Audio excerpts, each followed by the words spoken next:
Okay, and then some are difficult reality, and then people might fear for losing members, but somehow, those opinions, but somehow we gotta tackle on that. Okay, and then also other stuff this dialogue is a real legal documents, but now technical explanation and how actually what we're gonna do.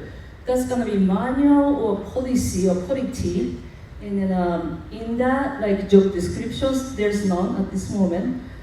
Organization chart, I don't know, and selection and termination is vague, and decision-making process. Many people raise the concerns about that.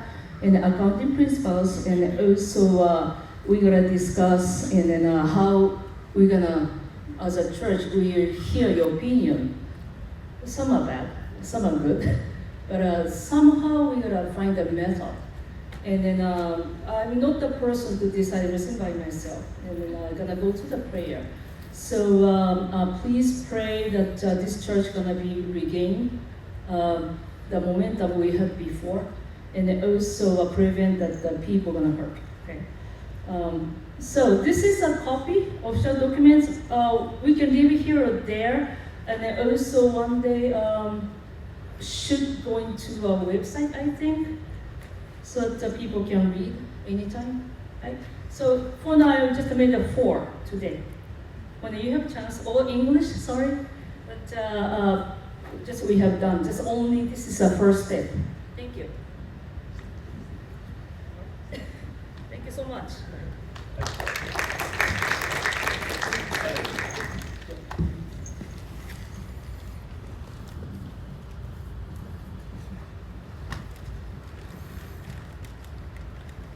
Well, thank you to Kenson that we're working so long and with all the lawyer and a lot of people, and finally we come to some basic bylaws, which is the kind of very important for the church. And so one by one, step by step, I think we need to kind of finish up all the documents or whatever. Okay, so today we have a guest speaker, and here Brother Michael last, and you remember maybe his son, he speaks really good Japanese, and my wife was very surprised that last time when they came, he was offering to teach at the children's class, and he was doing a great job. So, I heard that many will comment about his teaching. So maybe next time, maybe we can invite him.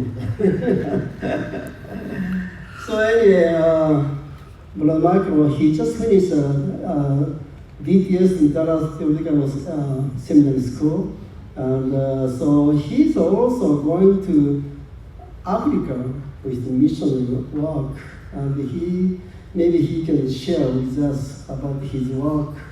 And so he said that after these graduations, he's going to do some missionary work in Michigan, which is where he's coming from, and also some of the South America. And so let us hear. So by the way, the reason we are opening up the door, this sanctuary room, because at the fellowship hall, AC, we found out that the AC broken for that fellowship room, and probably we may have to replace this, so another big expense, but God always provides us whatever we need, and okay. So we'll pray for this. Maybe next week, next Sunday, we should have a good cool air in that room too. Okay, Brother Michael. Oh yeah, that's right. Oh, wow. Do I have an interpreter, or are we just going straight into? Yes, sir. Oh, well, I thought I'd That's have all an you have interpreter. That's okay. Well, good morning, everybody. Good morning. It's a joy to be with you today. Can you hear me okay? I think I'm on.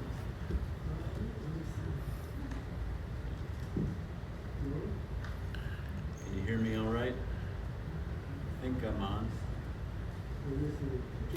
Testing. Can you hear me this morning? Oh, well, I can talk loud. That's okay.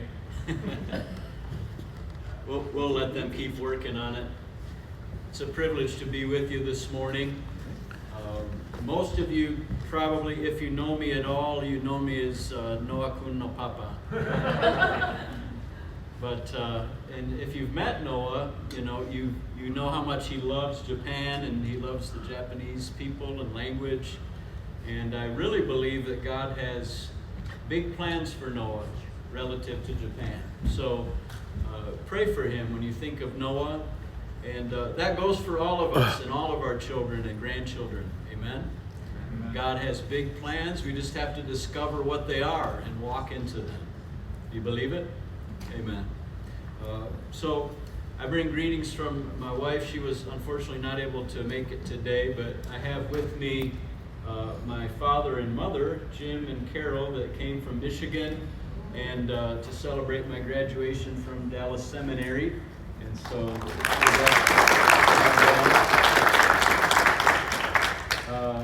they come from Michigan. I come from Michigan originally, but we've been in Texas for about 10 years now. And people say, well, you weren't born in Texas, but you got here as fast as you could. And so we're happy to be here and allow the Lord to use us how He decides. Our ministry started in Argentina, in South America. We moved to Argentina as missionaries, and we lived there. You're fine. Don't mind him. No, pay no attention to the man behind the curtain. I think, okay, good. There we go. Now you can hear me. All right. So we started our ministry in Argentina and lived there for about 5 years. That was before Noah was born. We tried to teach him Spanish, but he had no interest at all in Spanish. But he learned the Japanese all by himself. One of his a Japanese family that we're friends with, one of the little kids, asked his father, "How come Noah speaks Japanese but his father doesn't?" And I'm asking myself the same question, Noah. But so we've ministered now in about 25 nations around the world. I just got back not too long ago from West Africa, the nation of Benin. It's a small country. Many have not heard of it. But Benin is known as the cradle of voodoo. The cradle of voodoo. And so there's a lot of witchcraft in that part of the world. Many Muslim people, many idol worshiping people. There are some Christians, but there's a lot of opportunity to take the gospel and to shine the light of the gospel in difficult places and dark places. And so when I was there about a month ago, we were in a region that is a Muslim majority area. Over 70% of the people there are Muslims with varying levels of commitment to Islam.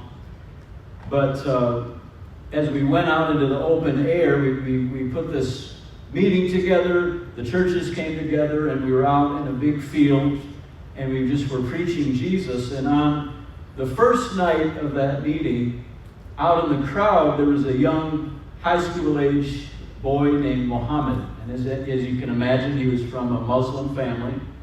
And Muhammad had an accident where his brain was injured. There was some type of a blunt force trauma to his brain. And as a result of that, Muhammad had lost a good part of his vision. I don't know how much he could see, but maybe we would call him legally blind here. And as he's listening to the gospel, maybe for the first time in his whole life as a young Muslim boy, and I can't explain how this happens, you and I can't explain, but we know who makes these things happen. But as Muhammad heard the gospel, suddenly his eyes were opened.